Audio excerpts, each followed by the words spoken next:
Hi guys, আসসালামু আলাইকুম। আজকে মাছ রান্না করতেছি। মাছ রান্না করে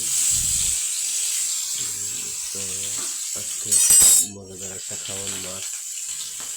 মাছ রান্না করতেছি। ছেলে মানুষ মাছ রান্না করতেছি, খুব ভয় লাগতেছে তেলে।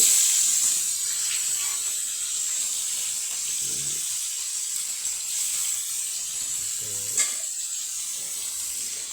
আশা করি সবাই ভালো আছেন। মাছ রান্না আশা করি সবাই ভালো আছেন। সবাইকে অনেক অনেক ধন্যবাদ। আমার ভিডিও লাইক করবেন, শেয়ার করবেন, আর আমার এই রান্নাগুলো ছোটো ছোটো ভিডিওগুলো দেখবেন। আমার চ্যানেলটা সাবস্ক্রাইব